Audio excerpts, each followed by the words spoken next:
रोहा शहरातील कालवा रोड येथील 17 घरांचा प्रलंबित प्रश्न अखेर मार्गी लागण्याच्या दिशेने वाटचाल करत आहे। गेल्या अनेक वर्षांपासून रखडलेल्या या प्रकरणाला आता वेग आला असून या समस्येच्या निवारणासाठी भारतीय जनता पार्टी युवा मोर्चा रोशन चाफेकर यांनी सातत्याने प्रयत्न सुरू ठेवलेत। त्यांच्या पाठपुराव्यामुळे प्रशासनाची दखल घेतली गेली असून 14 फेब्रुवारी रोजी प्रत्यक्ष मोजणी करणार आहेत। या प्रश्नाला गती देण्यासाठी 16 जानेवारी 2025 रोजी रोशन चाफेकर यांनी रायगडचे खासदार सुनील तटकरे यांची भेट घेऊन या प्रकरणाची सविस्तर माहिती दिली व लेखी निवेदन सोपवले। त्यांच्या सूचनेनुसार पुढील स्तरांवर हालचाली सुरू झाल्या।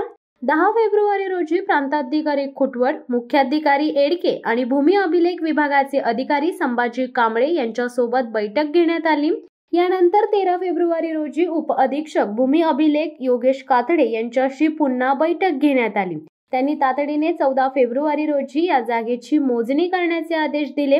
ही प्रक्रिया इतकी वर्षे रखडलेली असताना आता जलद गतीने होत असल्याने स्थानिक नागरिकांमध्ये समाधानाचे वातावरण आहे। या प्रक्रियेत काही लोकांनी उशिरा लक्ष घालायला सुरुवात केली असली तरी प्रश्न सोडवणाऱ्याला महत्त्व आहे, श्रेयवादाला नाही, असे मत रोशन चाफेकर यांनी व्यक्त केले।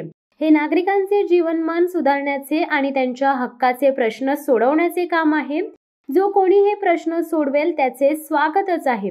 कालवा रोडवरील 17 घरांच्या रहिवाशांनी चाफेकर यांच्या प्रस्तावाला लेखी पाठिंबा दिला असून महायुतीचे खासदार राष्ट्रवादीचे प्रदेश अध्यक्ष सुनील तटकरे यांच्या सूचनेमुळे या प्रकरणाला अधिक बळ मिळाले आहे।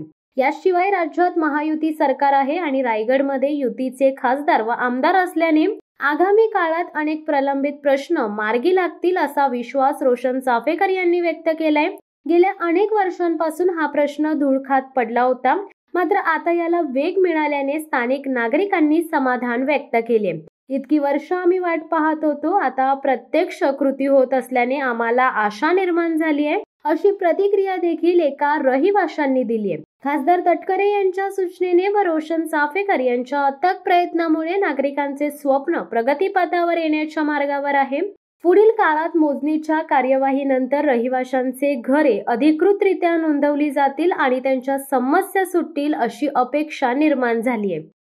शिवसत्ता टाइम्स न्यूज ब्युरो, रोहा। दे धडक बेधडक वृत्त देणाऱ्या आपल्या शिवसत्ता टाइम्स न्यूज चॅनलला लाल बटन दाबून सबस्क्राईब करा आणि बेल आयकॉनला क्लिक करायला विसरू नका।